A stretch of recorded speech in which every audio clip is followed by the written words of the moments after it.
एक लड़का था दीवाना सा, सबसे जाति पूछा करता था। देखिए, राहुल गांधी कई अलग अलग अवतारों में हमारे सामने आ चुके हैं। कभी एक जनेऊधारी ब्राह्मण बनके, कभी एक जिम ट्रेनर बनके, कभी एक ट्रैक एंड फील्ड एथलीट बनके, कभी एक शिव भक्त बनके, कभी एक कराटे किड बनके, कभी डांस इंडिया डांस के कंटेस्टेंट बनके। पिछले well, one person can be a lot of things, तो इसमें क्या है? एक आदमी कुछ भी कर सकता है, काफ़ी चीज़ें कर सकता है। साल ये एक दुकानदार बनके हमारे सामने आए थे जो मोहब्बत की दुकान चलाना चाहते थे। नफरत के बाजार में मोहब्बत की दुकान खोल रहा हूँ। मोहब्बत की दुकानें it sounds like a opening line of a shayari कि मतलब आगे भी कुछ होगा। दिस इज़ द लाइन जिसमें सब वाह वाह बोलेंगे, फिर उसके आगे एक लाइन आएगी जिसमें फिनिश होगा। बट दैट वाज खुली है मोहब्बत की दुकान। हमारा काम मोहब्बत फैलाने का है। देखते हैं कि 2024 में इनकी मोहब्बत की दुकान कैसी चल रही है। आपके मालिक का क्या नाम है? क्या नाम है? नाम बताओ, नाम बताओ। RSS fundamentalist fascist organisation. Assam को आरएसएस के चड्डी वाले नहीं चलाएंगे। वो नरेंद्र मोदी कांपने लग गया। इस कमरे में दलित कितने हैं? हमें हिंदुस्तान का एक्सरे करना है। हम रिजर्वेशन को 50% से आगे बढ़ाने वाले हैं। ये मोहब्बत की दुकान है। इस दुकान की हालत तो लाल सिंह चड्ढा के बॉक्स ऑफिस परफॉर्मेंस जैसी हो गई है। खत्म, bye bye, tata, goodbye, गया। तो आज बात करते हैं पोस्ट 2024 लाल सिंह चड्ढा को क्यों तोड़ा? इलेक्शन के राहुल गांधी जी की, जिन्होंने एक नया अवतार भारत के सामने रखा है। ये अब अपनी मोहब्बत की दुकान बंद कर चुके हैं और आज एक नए अवतार में हमारे सामने आए हैं as India's divider in chief, जो शायद भारत में 2-3 और पार्टीशन करवा के ही मानेंगे। तो आइए आज भारत के सबसे डेंजरस लीडर, भारत के divider in chief Rahul Gandhi की बात करते हैं। हेलो और शाम शर्मा शो के इस एपिसोड में आपका बहुत बहुत स्वागत है। मैं हूं सेकुलरिज्म का सीईओ और चाचा चौधरी का लॉयल साइडकिक शाम शर्मा, और आप सबको एक सेकंड। तो आइए आज बात करते हैं post. He does look like Sabu थोड़ा सा ना। चाचा चौधरी का साइड किक हो सकता है। आई wonder who Chacha Chaudhary would be in his case. 2024 election के राहुल गांधी जी की, जिन्होंने अपना नया अवतार भारत के सामने रखा है। और ये अवतार एटलीस्ट मुझे तो फेमिलियर लगता है, बिकॉज 75 साल पहले एक आदमी था जो ऐसी ही बातें करता था। उसका नाम था मोहम्मद अली जिन्ना, जो कम्युनिटीज के नाम पर नफरत फैलाता था, जो अपनी कम्युनिटी के लिए अनलिमिटेड रिजर्वेशंस और वीटो पावर चाहता था, जिस तरह राहुल गांधी डिमांड कर रहे हैं, जिसने अल्टीमेटली इस देश का पार्टीशन धर्म के नाम पर करवाया था। और उसी की तरह आज मोहब्बत की दुकान चलाने वाले राहुल गांधी भारत में सिर्फ धर्म के नाम पर ही नहीं, बल्कि धर्म के साथ साथ जाति और लैंग्वेज के नाम पर भी 2-3 और पार्टीशन करवा सकते हैं। No language is superior to any other language. Telugu is not as important as Hindi. You're insulting the people of Andhra Pradesh. You are insulting the people of Andhra Pradesh. कौन बोल रहा है ऐसा कि Hindi is more important then Telugu? Come on, कुछ भी। Because you're saying to them that your history is not important, your Who is saying? You are saying. tradition is not important, your food is not important, your forefathers are not important. And this is the simple battle that is being fought in India. तो even though ये इंसान endlessly entertaining है, Oh, yeah, sorry. It's not India Alliance. That's a BJP framing. It's India Alliance. What's the last word stand for? Uh, What does the A stand Alliance. for at the end? So wouldn't it be redundant to say no, India? no, it's not. Alliance? Because it's not. Because the whole idea, the whole, Look at the other guy's face. Look at it. idea of the alliance was to put across to the people of India that India is being attacked. लेकिन आज ये आदमी Indian democracy को क्या danger pose करता है उसके बारे में देखेंगे और आपको प्रूफ करेंगे कि 75 साल के बाद भारत में, देखिए, रिपोर्ट्स इंडिकेट करते हैं कि ऑपोजिशन ने भारत के कुछ वोटर्स में रिजर्वेशंस हटने का डर काफी सक्सेसफुली फैला दिया था और कास्ट अरिथमेटिक में भी बीजेपी को कुछ एरियाज में बीट कर दिया था। जिस यहाँ पे ये यूपी करो, यहाँ पे ये यूपी की बात कर रहे हैं, क्योंकि यहीं पे ये बात चल रही थी कि जो लल्लू सिंह थे अयोध्या के, जो बीजेपी के कैंडिडेट, उनने ये बात फैलाई कि 400 पार हम इसलिए चाहते हैं so that we can change the constitution. और फिर ये उसको लोगों ने इस तरह से एक्स्ट्रापोलेट किया कि changing the constitution would mean removing reservation, nothing else. तो इसलिए ये मतलब this is supposedly one of the reasons. And the second is that the Akhilesh party SP got the क्या बोलते हैं कास्ट अर्थमेटिक राइट, जो भी सीट्स हैं उसमें कौन कैसा डेमोग्राफिक है, उसको देख करके उन्हें उसी हिसाब से कैंडिडेट उतारे विच बीजेपी कुडंट। तो इस वजह से यूपी में हुआ। तो basically what he is talking about UP, क्योंकि कास्ट वास्ट का सिक्का और बिहार, महाराष्ट्र इन सब जगह और कहीं नहीं चला, सिर्फ UP, according to the alleged reports. इस वजह से बीजेपी की 2024 के जनरल इलेक्शन में रिड्यूस सीट्स आई थी। According to the recently published CSDS Lokniti post poll survey data, BJP का जो शेड्यूल कास्ट में वोट परसेंटेज था वो 34% से 31% गिरा भी था। माना यह जाता है कि राहुल गांधी और उनके पार्टी मेंबर्स ने एक एप्रीहेंशन क्रिएट कर दिया था शेड्यूल कास्ट में कि बीजेपी अगर पावर में आती है तो कॉन्स्टिट्यूशन को चेंज करके उनके रिजर्वेशंस को छीन लेगी। अब देखिए, एक तरफ हिंदुत्व आइडियोलॉजी है जिसका गोल है भारत के लोगों को कास्ट, रिलीजन और लैंग्वेज के बैरियर्स को तोड़कर उन्हें उनके कॉमन कल्चर, हेरिटेज और सिविलाइजेशन के बैनर में जोड़ा जाए। पिछले 10 सालों में हिंदुत्व के कई सक्सेसेस रहे हैं इस मामले में, चाहे हम आर्टिकल 370 का एब्रोगेशन देखें, सिटीजनशिप अमेंडमेंट एक्ट का पास होना देखें, या 500 साल के बाद हमारे राम मंदिर का फिर से बनना देखें। लेकिन कई लोगों ने कहा है कि हिंदुत्व को, हिंदू यूनिटी को, इंडियन यूनिटी को अगर देश में कमजोर बनाना है तो उसका एक बेस्ट तरीका है कास्ट बैल्कनाइजेशन। बैल्कनाइजेशन एक प्रोसेस होता है जिसमें एक लार्ज यूनाइटेड रीजन को फ्रैगमेंट किया जाए अलग अलग छोटे रीजन में जो ऑफ्टन एक दूसरे से दुश्मनी रखते हैं। ये टर्म पॉपुलराइज तब हुआ था जब 1990s में फॉर्मर यूगोस्लाविया अलग अलग कंट्रीज में टूट गया था, यानी Serbia, Croatia, Bosnia and Herzegovina etcetera. इस एरिया को बैल्कन रीजन कहा जाता है, इसलिए यूगोस्लाविया का अलग अलग छोटे छोटे एरियाज में टूटना इसे बैल्कनाइजेशन का नाम दिया गया। तो यही बैल्कनाइजेशन कास्ट, रीजन और रिलीजन के नाम पर आज भारत में प्रैक्टिस किया जा रहा है। और आप कंफ्यूजन में बताइए, ये basically British divide and rule policy का 21st सेंचुरी वर्जन है। फूट डालो और राज करो।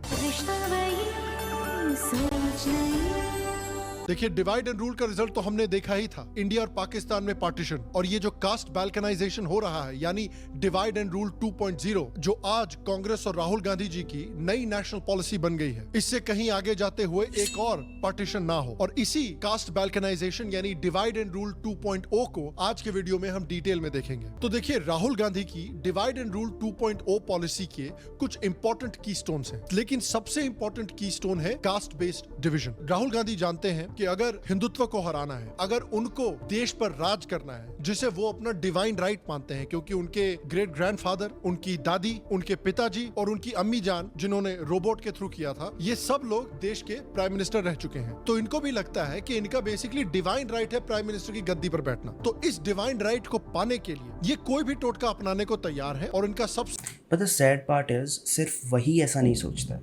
A lot of Congress supporters think the same। क्योंकि मैंने काफ़ी ज़्यादा अच्छे बड़े लेफ्ट विंग, अच्छे से मेरा मतलब है पॉपुलर लेफ्ट विंग जर्नलिस्ट को देखा है जो इस तरह की बातें करते हैं कि तुम लोग राहुल गांधी का मजाक उड़ाते हो, उनके बाप दादा उन्हें जान दे दी इस देश के लिए और तुम्हारा फ़र्ज़ बनता है उनके लिए ये सब करने का। तो it is exactly the extrapolation of that kind of thinking कि उनने मतलब जो मोनार्की में नहीं होता था कि बाप दादाओं ने ये किया, बाप दादाओं के पास सत्ता थी तो बच्चे को भी मिलनी चाहिए, तो उसी टाइप का ये एक्सट्रापोलेशन है जो उनके सपोर्टर्स करते हैं, विच इज़ वेरी सैड। और but when it came to Modi, क्योंकि Modi is the third time prime minister in a row, तो Arundhati Roy came and said कि ये तो राजा महाराजाओं के ज़माने में होता था कि बार बार वही राजा बन जाता था, अब तो वो सिस्टम चला गया, तो अब किसी और को लेकर के आओ। तो when it comes to Rahul Gandhi and his family, then these rules do not apply. But when it comes to Modi, who is a democratically elected leader, those rules seem to apply. सबसे important टोटका है caste based divisions. Rahul Gandhi ने इसी कारण देश में cast सर्वे की demand की है। हिंदुस्तान का एक्सरे करा लेते हैं। कैसे कराते हैं?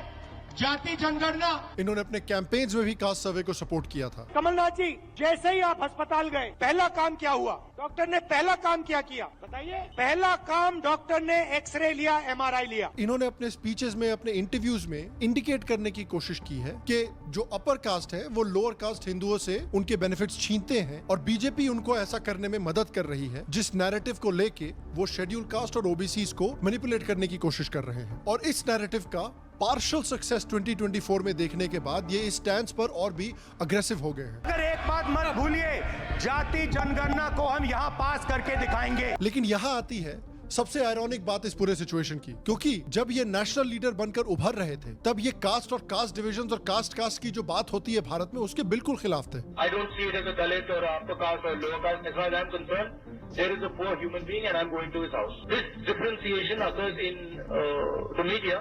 It doesn't occur in my mind.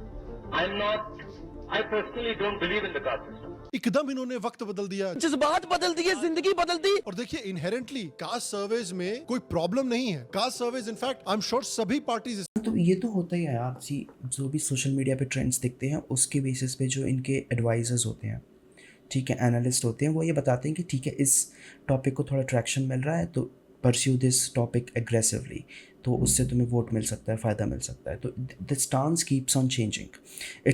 It's not BJP which has a set political principle which has a set of principles which it follows aggressively. It's Congress. They'll just keep on shifting based on the traction they get.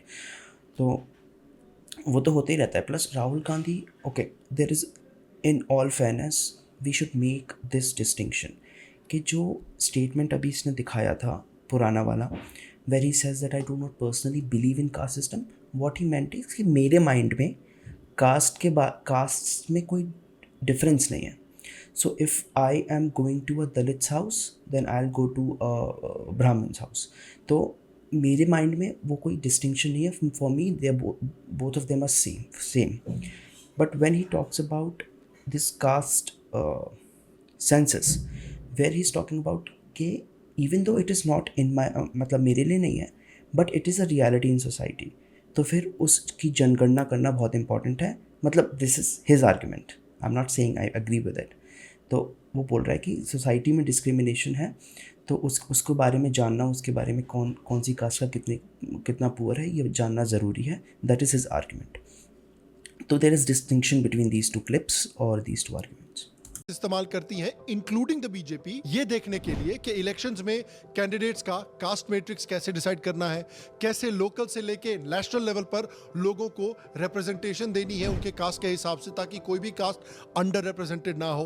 और भारत जैसे गरीब देश में अलग अलग तबके और अलग अलग कम्युनिटीज के लोगों को वेलफेयर स्कीम्स बराबर तरीके से मिले, उसके लिए भी कास्ट सर्वे यूजफुल हो सकता है। लेकिन प्रॉब्लम तब आती है जब राहुल गांधी कास्ट सेंसस का गोल क्या है वो बताते हैं लोगों को। प्रॉब्लम तब आती है जब राहुल गांधी कहते हैं कि भाई जिसकी जितनी आबादी है उसको उतना हक मिलेगा। हम फाइनेंशियल और इंस्टीट्यूशनल सर्वे करेंगे, ये पता लगाएंगे हिंदू किसके हाथों में है, कौन से वर्ग के हाथ में है, और इस ऐतिहासिक कदम के बाद हम क्रांतिकारी काम शुरू करेंगे। जो आपका हक बनता है वो हम आपके लिए आपको देने का काम करेंगे। अब आप सोच रहे होंगे कि यार इसमें क्या प्रॉब्लम है, सुनने में तो सही लगता है, लेकिन इसके जो रिजल्ट है वो डिजास्टर्स होते हैं। इसका एक परफेक्ट एग्जांपल है लेबनान, जिसके बारे में हमने पहले भी बात की थी, लेकिन इस वीडियो में उस एग्जांपल को दोबारा समझाना आई थिंक जरूरी है। क्योंकि देखिए एक समय था जब लेबनान भी काफी अमीर हुआ करता था। यहाँ अलग अलग एथनिसिटी और रिलीजन्स के लोग साथ में रहते थे। इनफैक्ट ये जगह इतनी खूबसूरत और डेवलप्ड थी कि इसके कैपिटल बेरूत को पेरिस मिडिल ईस्ट कहा जाता था। लेकिन यहाँ पर भी एक समय पर इनकी गवर्नमेंट ने डिसाइड किया कि अलग अलग रिलीजन और एथनिसिटीज के बीच में बैलेंस और स्टेबिलिटी मेंटेन करने के लिए कन्फेशनलिज्म नाम की एक पॉलिसी को अडॉप्ट किया जाएगा, जिसके अकॉर्डिंग हर एक कम्युनिटी को उनके पॉपुलेशन के बेसिस पर उनके राइट्स या बेनिफिट्स दिए जाएंगे। इसलिए अगर प्रेसिडेंट क्रिश्चियन है तो प्राइम मिनिस्टर सुन्नी मुस्लिम होगा और स्पीकर ऑफ पार्लियामेंट शिया मुस्लिम होगा। साथ ही पार्लियामेंट में भी कोटा पॉपुलेशन के हिसाब से दिए जाएंगे। अब इसका रिजल्ट ये हुआ कि लेबनान में पूरी तरह से पॉलिटिकल, सोशल और इकोनॉमिक पैरालिसिस हो गया। कोई भी इकोनॉमिक या पॉलिटिकल पॉलिसी देश में पास ही नहीं हो पा रही थी, क्योंकि कोई ना कोई कम्युनिटी कंप्लेन कर देती थी कि भाई अलेजिडली ये हमारी कम्युनिटी के लिए खराब नहीं है, इससे क्रिश्चियनों की मदद हो जाएगी या शिया मुसलमानों की मदद हो जाएगी। तो एक तरफ तो पूरी तरह से पॉलिटिकल और इकोनॉमिक ग्रिड लॉक हो गया, दूसरी तरफ किसी की अकाउंटेबिलिटी भी नहीं बनती थी, क्योंकि जो पॉलिटिकल एलीट्स थे अलग अलग कम्युनिटीज के, वो कहते थे कि भाई नहीं दूसरी कम्युनिटी की फॉल्ट है, उनको भी तो इतना हक मिला हुआ है, उनकी गलती है। दूसरी कम्युनिटी बोलती थी नहीं तीसरे की गलती है। और ये सिनेरियो राहुल गांधी के लिए परफेक्ट है, बोलेंगे कि नहीं मोदी जी की गलती है, हिंदुओं की गलती है, हमारी क्या गलती है कि इकोनॉमी कोलैप्स हो गई है। और इन रीजंस की वजह से मैसिव ब्रेन ड्रेन और कैपिटल फ्लो। ये तो खैर होता ही है हर जगह पे। Even if there is some problem in Delhi, ये बोल देते मोदी जी की गलती है। इवन तो जल बोर्ड, जैसे लेट्स से वाटर की प्रॉब्लम हुई थी तो जल board is under Delhi government only, but उनने भी बोल दिया कि मोदी जी की गलती है। जब कोलकाता में अभी जो केस हुआ था उसमें भी ममता बनर्जी वाज प्रोटेस्टिंग। तो सी in every political system, every political party will try to deflect blame. ठीक है, ये हमेशा ही होता है. Nobody wants to take the blame. But एक और इसके क्या implications हैं? You listen to what Rahul Gandhi said carefully. He says कि पहले तो हम सर्वे करेंगे, उसके बाद में हम क्रांतिकारी काम शुरू करेंगे. What is that क्रांतिकारी काम? क्रांतिकारी काम is the wealth redistribution. Now how is that going to help? See, according to him, what he says कि जिसकी जितनी परसेंटेज ऑफ पॉपुलेशन है बेस्ड ऑन कास्ट, उसको उतना मिल जाना चाहिए. तो the whole premise of this idea is creating divisions. पहले तो डिविजन्स क्रिएट करो, फिर उसके बाद में वेल्थ रिडिस्ट्रीब्यूशन करो. Secondly, is that even beneficial? Wealth redistribution से क्या ही फ़ायदा हो जाएगा? For example, let's say I have a company, I have 100 employees working for me. Now एक कास्ट सेंसस किया राहुल गांधी ने, वेर ही सेज के I am let's say upper caste Brahmin who has this much wealth, क्योंकि सीधी company मेरी है सारी की सारी, तो I am just one person who has so much wealth, जबकि जो मेरे वर्कर्स हैं they are lower caste people according to him. वैसे there is no lower caste, तो lower caste people who are working for him, working for me, उनके पास wealth कम है. तो what he will do is he will take away my company, distribute it into 100 pieces and divided into 100 pieces and distribute among those people. Now क्या हुआ? सबको पैसे मिले, granted everyone became equally poor, but is there any way of generating wealth now? No, because the company is no longer there.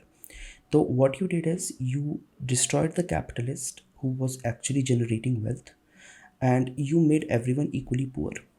So that is not the way forward. That is a very communist thinking, socialist thinking, and we have so many examples around the world that this system does not work.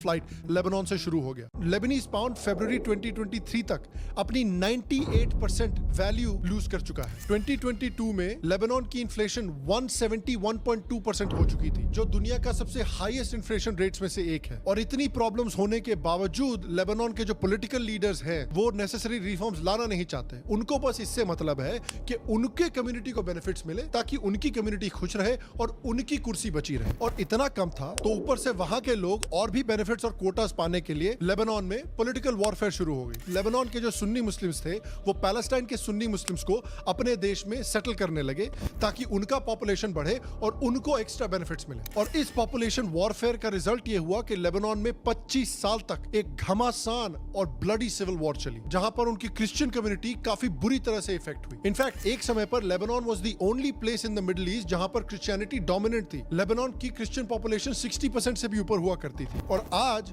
वो population 30% के आसपास हो गई है. आधे से भी कम हो गई है कुछ ही डेकेड्स में. ये है जितनी आबादी उतना हक का एंड रिजल्ट, कि अगर ये पॉलिसी सक्सीड हो जाती है तो कहीं 2050 आते आते then every community has the incentive to create more babies.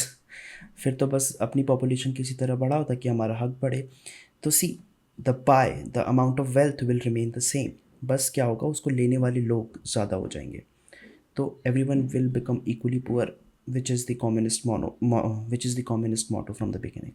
India की हिंदू पॉपुलेशन भी 30% के आसपास ना हो जाए. जिस समय में भारत को यूएस और चाइना की बराबरी करनी चाहिए, उस समय हम भारत को लेबनान के सिविल वॉर में तब्दील करना चाहते हैं. आज हलवा पार्टी में भी राहुल गांधी ओबीसी और दलित खोज रहे हैं. मेन शक्ति है, स्ट्रेंथ है, और सच्चाई है कि इनको कहीं भी जगह नहीं मिलती है.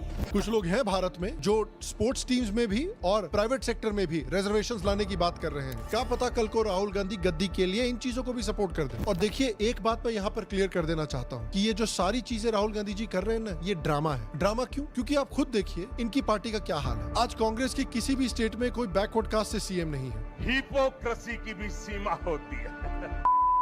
और तो और कांग्रेस की जनरल सेक्रेटरी कमेटी में भी कोई शेड्यूल कास्ट नहीं है. महासचिवों की लिस्ट है और कांग्रेस की महासचिवों की लिस्ट में कितने दलित हैं मुझे कोई समझ में नहीं आया. इसमें अविनाश पांडे, जयराम रमेश, जितेंद्र सिंह, केसी वेणुगोपाल, मुकुल वासनिक, प्रियंका गांधी, रणदीप सिंह सुरजेवाला, सचिन पायलट, ये कांग्रेस के महासचिवों की लिस्ट है. क्या इसमें जिसकी जितनी हिस्सेदारी उसकी उतनी संख्या है क्या? ना ही उनकी डिसिप्लिनरी कमेटी में कोई शेड्यूल कास्ट या ओबीसी है. और जब बात आती है उनके पार्टी में इंप्लीमेंट करने की, कहा गया राहुल जी का स्लोगन, जितनी आबादी उतना हक. क्योंकि जब बात आती है उनकी पार्टी में इंप्लीमेंट करने की यही बात, तो राहुल जी कहते हैं ठुल्लू को करो सक.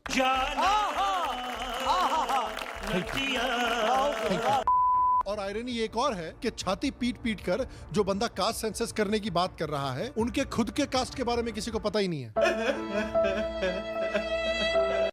भाई राहुल गांधी की हाँ, तो वो कास्ट में नहीं मानता ना, तो नहीं पता। ग्रैंडमदर हिंदू थी, लेकिन उनके ग्रैंडफादर तो हिंदू नहीं थे। तो राजीव गांधी जी की क्या कास्ट है, क्या रिलीजन है? राहुल गांधी जी की जो माता जी हैं वो तो खुद एक कैथोलिक क्रिश्चियन है, तो उनकी क्या कास्ट है, क्या रिलीजन है? और देखिए, मुझे राहुल गांधी जी के कास्ट में कोई इंटरेस्ट नहीं है। प्रॉब्लम ये है कि ये सबसे जा के रवीश कुमार की तरह कौन जात बा पूछते रहते हैं, लेकिन जब इनसे किसी ने कास्ट पूछ दिया तो इनका रिस्पॉन्स देखिए। जिसकी जात का पता नहीं वो गन्ना की बात करता है। ठाकुर जी ने मुझ पर गाली दी है। मुझे आपने जाति कैसे पूछ ली है बताइए बस।